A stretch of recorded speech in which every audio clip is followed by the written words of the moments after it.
এই কেমন খবর শোনালেন মহাকাশ গবেষকরা। আগামী মাসেই পৃথিবীতে ঘটতে চলেছে এক মহাজাগতিক ঘটনা। এদিন না ঘুমানোর নির্দেশ দিয়েছে গবেষকরা। অন্ধকার নেমে আসবে বিশ্বজুড়ে।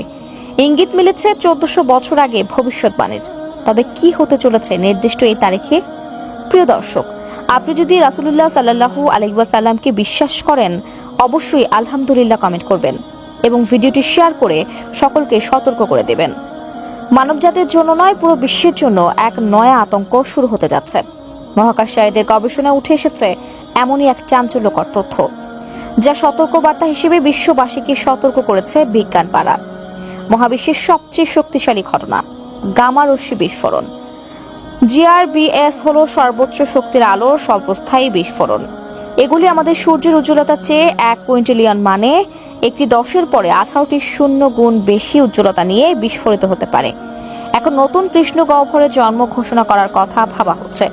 তবে এগুলি দুর্ঘটনাক্রমে আবিষ্কৃত হয়েছিল। তবে সম্প্রতি নাসার কেপলার টেলিস্কোপেই প্রথম ধরা পড়ল পৃথিবীর এক দোসরের অস্তিত্ব। সঙ্গত কারণেই উত্তেজনা তুঙ্গে। পৃথিবীর দোসর যখন, তখন কি সেখানে প্রাণের অস্তিত্ব থাকবে না? আদিগন্ত বিস্তৃত মহাকাশ নিয়ে মানুষের জিজ্ঞাসার শেষ নেই। পৃথিবীর বাইরে আর কোনো পৃথিবী আছে কিনা তা জানার জন্য 5 দশক আগে মহাকাশে পৌঁছে গিয়েছিল ইউরি গ্যাগারিন। তারপর 1969 সালে চাঁদে পদার্পণ করলেন নীল আর্মস্ট্রং। এরপর রহস্য উন্মোচনের লক্ষ্যে একের পর এক মহাকাশযান কখনো পৌঁছেছে চাঁদে, কখনো মঙ্গলে। দূরবীনে বছরের পর বছর চোখ ঠেকিয়ে বসে রয়েছে মহাকাশ বিজ্ঞানীরা। সম্প্রতি ম্যাসাচুসেটস ইনস্টিটিউট অব টেকনোলজির গবেষকরা পৃথিবীর মতোই একটি গ্রহ আবিষ্কার করেছেন। একেবারে আমাদের পৃথিবীর মতোই আকৃতি তার। 2017 সালে মার্কিন মহাকাশ গবেষণা সংস্থা নাসার কেপলার টেলিস্কোপে প্রথম এই গ্রহ থেকে সংকেত আসে। গ্রহের নাম দেওয়া হয়েছে K2315b।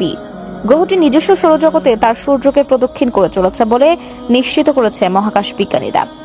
K2 তথ্য ব্যবহার করে এ নিয়ে 315টি নতুন গ্রহের সন্ধান মিলল মহাকাশে। গ্রহটির ভর সম্পর্কে এখনো তেমন কোনো চূড়ান্ত সিদ্ধান্তে আসতে পারেনি জ্যোতির্বিজ্ঞানীরা। তবে বিজ্ঞানীদের প্রাথমিক অনুমান বলছে প্রাণের বসবাসযোগ্য নয় ওই গ্রহ, কারণ এই গ্রহটি তার সূর্যকে এবার প্রদক্ষিণ করতে সময় নেয় মাত্র 3.14 দিন। অর্থাৎ এর আবর্তনের গতি থাকে 81 কিলোমিটার সেকেন্ডে।